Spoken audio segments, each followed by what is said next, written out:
Prezados alunos, sejam muito bem-vindos à nossa disciplina, o público e o privado na gestão pública. Nós estamos iniciando agora essa disciplina que compõe o nosso módulo básico do curso de especialização em gestão pública que vocês agora estão iniciando. Eu agradeço a presença de todos aí e espero que vocês tenham uma boa fruição desse conteúdo que nós vamos ministrar aqui ao longo dessa disciplina e que as aulas sejam bastante proveitosas. A temática dessa nossa disciplina, apesar de ser uma temática de cunho mais panorâmico, né, ela é uma temática que eu considero absolutamente central, né, no desempenho da função pública, no desempenho da função do servidor público. Por quê? Porque nós vamos discutir os limites, né, nós vamos delimitar, nós vamos demarcar quais são os limites claros que existem, né, e as complementaridades que podem ocorrer entre a dimensão pública e a dimensão privada, ou a esfera pública e a esfera privada. Por que isso é tão central? Porque se vocês observarem bem no dia a dia de vocês, né, vocês irão observar que essa dicotomia, esse dilema, essa dualidade que existe entre aonde chega o limite da esfera pública, onde começa a esfera de competência privada e vice-versa, né, ela está presente em várias situações do nosso cotidiano. Né? Um exemplo muito básico, né, é quando você, cidadão, né, se dirige a uma repartição pública, né, e solicita algum serviço. Né? Nesse momento, né, você enquanto cidadão, enquanto contribuinte, enquanto pagador de impostos, né, que sustenta, portanto, a atividade do Estado, né, você está exercendo um direito. O serviço público, ao atender você, né, está exercendo a sua competência, né, dentro da esfera pública, da esfera propriamente do serviço público. Porém, se eu, cidadão, ao me dirigir, né, a uma repartição pública para solicitar um serviço, né, tento, de algum modo, burlar as regras, né, para me apropriar daquele serviço, para criar algum tipo de diferencial, né, em relação aos outros cidadãos, aos outros contribuintes, né, de uma maneira que esteja ao arrepio da lei, né, ou seja, fora da lei, etc. Nesse momento, eu estou confundindo aquilo que é o meu interesse privado, né, com a natureza da prestação do serviço público. Então, esse é um exemplo muito simples, né, que mostra o seguinte: a gente tem, logo de início, quando a gente estuda a administração pública, a gente tem que separar, né, de maneira clara o que é a esfera de competência do agente privado, o que é a esfera de competência do agente público e como é que elas devem interagir dentro do respeito aos princípios da administração pública, que é o que nós vamos discutir, né, ao longo da nossa disciplina. Então, a nossa disciplina está basicamente estruturada para encaminhar essa discussão em duas unidades. Né? A primeira unidade trata justamente sobre uma discussão sobre essa delimitação entre esfera privada e esfera pública, né, no mundo contemporâneo, de modo geral. Tá? Então a gente vai fazer uma introdução apresentando essa discussão sobre a dicotomia público-privado. Né? A gente vai depois discutir, né, quais são as prerrogativas, né, do poder público sobre os agentes privados, ou seja, o que o poder público, né, tem de capacidades, poderes, né, legalmente conferidos, né, e o que é legítimo, né, do poder público cobrar, né, dos agentes privados, né, e, vamos dizer, compelir os agentes privados a se conduzirem dentro de uma determinada maneira, dentro de um determinado comportamento esperado. Né, ou seja, até onde vai essa possibilidade. Né. Outro item que nós vamos discutir ainda nessa unidade 1 vai ser a relação entre Estado e serviço público.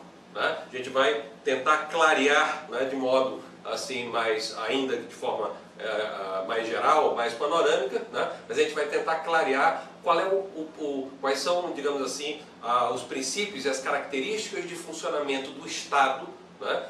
A que o Estado serve, né? Para que serve o Estado, a que finalidades ele cumpre, né? E também o serviço público, que está dentro da esfera do Estado. Ou seja, o serviço público só faz sentido se ele, de algum modo, contribuir para atingir objetivos estatais, ou seja, objetivos, né, de um Estado que está legalmente constituído, está legitimado socialmente, né, através dos mecanismos, né, de representação política, etc. Né, e, portanto, ao buscar, ao perseguir esses objetivos, né, para a esfera do Estado, o serviço público nada mais estará fazendo do que cumprindo o seu papel, a sua missão institucional. Então, na nossa unidade 1, portanto, a gente vai fazer essas distinções, essas demarcações claras entre o que é público, o que é privado, qual é a esfera de competência do Estado, né, o que o serviço público faz a serviço do Estado e, por decorrência, né, a serviço da própria sociedade civil que constitui o Estado. O Estado é constituído pela sociedade civil. Ele é empoderado pela sociedade civil, né, ele recebe uma legitimação social, de algum modo, para que ele possa cumprir as suas finalidades. Então, essa discussão é que a gente vai tentar direcionar agora na nossa unidade 1, né, de modo que essas coisas fiquem muito claras para vocês e permitam uma reflexão, né, por parte de vocês sobre qual é efetivamente o papel do público e o papel do privado, né, no exercício, digamos, das atividades sociais no mundo contemporâneo de uma forma geral. Na nossa unidade 2, aí a gente já direciona, né, a discussão da nossa disciplina para os princípios da administração pública e as suas relações com o setor privado. Bom, aí a gente vai descer a um nível de profundidade um pouco maior, né, porque nós vamos discutir os 5 princípios da administração pública, né. Cada um deles será não só conceituado, como vocês verão exemplos, né? Vocês terão a oportunidade de ver como eles são aplicados, ok? E além da sua aplicação, vocês vão ver como ele tem repercussões específicas sobre a conduta, sobre o comportamento dos agentes privados, dos agentes do setor privado. Pessoas físicas, né? Empresas, né?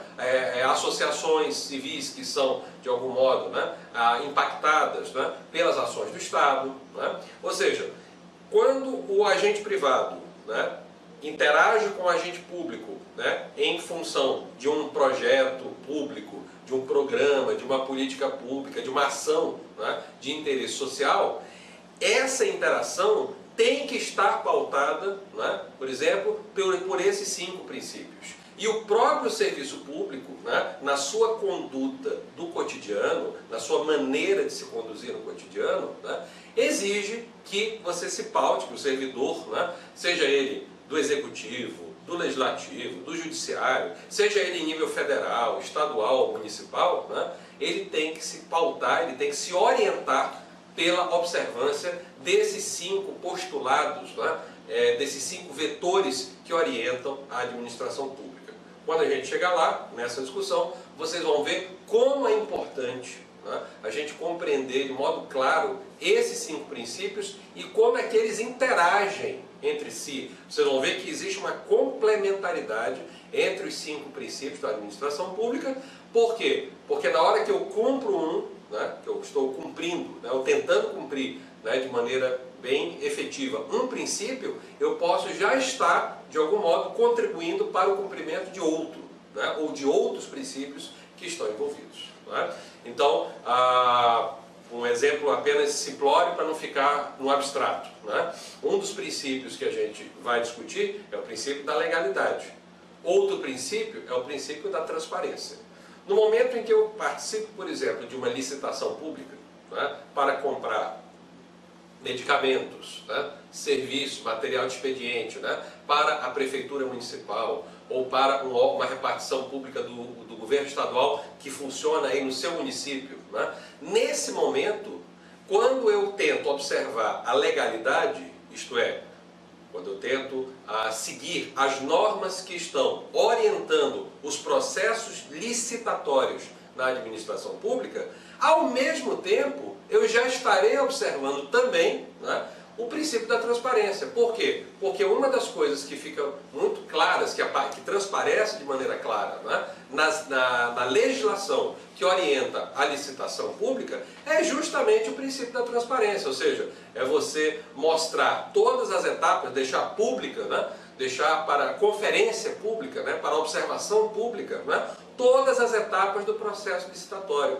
desde o momento da publicação de um edital, né, de chamada, né, para aquela participação daquela licitação, com todos os critérios, né, claramente colocados lá, e que isso seja acessível a todos os interessados, até as outras etapas que envolvem, né, o processo da concorrência, a escolha. Né, a escolha tem que ser justificada, e essa justificativa tem que ser aberta exatamente ao público, para a conferência de qualquer cidadão, não apenas dos órgãos de controle, né, como tribunais de contas, etc., mas também de qualquer cidadão, pessoa física, etc., que possa acompanhar esse procedimento licitatório, né, até a sua conclusão, ou seja, até a escolha efetivamente daquele que vai entregar, né, que vai fornecer o bem ou o serviço para o agente do Estado.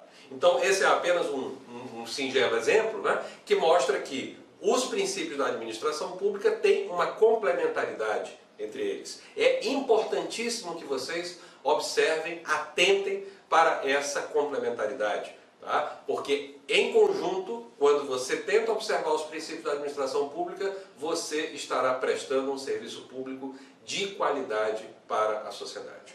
Ainda nessa unidade 2, né, a gente vai detalhar um pouquinho mais quais são os poderes e deveres do gestor público, pautado exatamente nesses 5 princípios.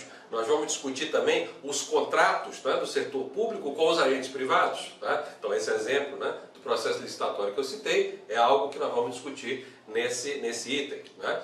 E também a gente vai discutir uma temática que é uma temática relativamente contemporânea das últimas décadas, né? Tem surgido e se consolidado nas últimas décadas, que é a participação do chamado terceiro setor dentro dessa dicotomia entre público e privado. Né? O terceiro setor, né, apenas adiantando aqui, ele é constituído por organizações que não são propriamente governamentais, ou seja, não fazem parte da esfera do Estado, mas elas prestam serviços públicos. Né? São as ONGs, né? São as organizações que não têm, digamos assim, um caráter estatal, mas que elas prestam serviços públicos. Então elas são organizações privadas, né? Porque elas são associações civis, elas são fundações, etc., né, que prestam serviços à comunidade, prestam serviços à sociedade e muitas vezes fazem, né, de algum modo, ações em complementaridade, em parceria com o setor público estatal. Então você tem o setor público estatal, que é constituído pelos órgãos públicos, né, que fazem parte da esfera organizacional do Estado. Você tem os entes privados, propriamente ditos, empresas, pessoas físicas, profissionais liberais, etc. E você tem, né, o terceiro setor, que é algo que é, digamos assim, um pouco misto. Né? Ele vai, de algum modo, pegar, né, o caráter privado, porque eles são organizações privadas, é composto por organizações privadas, que vão, na verdade, vão promover iniciativas de natureza pública, ou seja, de interesse público. E podem fazer e firmar parcerias com os agentes estatais para o cumprimento dessas finalidades. Sejam elas lazer e desporto, saúde pública, né? Cuidar de refugiados, né? Cuidar de minorias que são, às vezes, desassistidas, né, pelo poder público estatal em função, né, de restrição de recursos, etc. Então, o setor ONG, né, o terceiro setor, ou assim chamado terceiro setor, né, ele é uma espécie de ponte, né, entre o público e o privado, né, e que atua, mas que a gente tem que compreender de maneira assim muito clara também qual é o papel dele, né, para nem achar que ele é totalmente público, né, no sentido estatal, nem totalmente privado, né, no sentido das suas finalidades. Ok? Então, basicamente, gente, são esses os tópicos que a gente vai discutir. Tá? Em próximos vídeos, né, a gente vai apresentar para vocês o plano da disciplina, com o cronograma, né, as atividades, etc. E a gente espera que vocês possam usufruir dessa disciplina, aproveitar essa disciplina para aprofundar a reflexão de vocês sobre essa relação entre o público e o privado. Isso vai estar muito presente na nossa vida, né, no nosso dia a dia, enquanto cidadãos, enquanto servidores públicos, tá, enquanto agentes privados que demandam, né, serviços públicos ou fazem ações em parceria com o serviço público. Né? Enfim, isso vai estar o tempo todo presente no nosso modo de conduta na nossa sociedade. Ok? Então, a gente se vê então nos próximos vídeos para dar continuidade à nossa apresentação. Obrigado e sejam muito bem-vindos.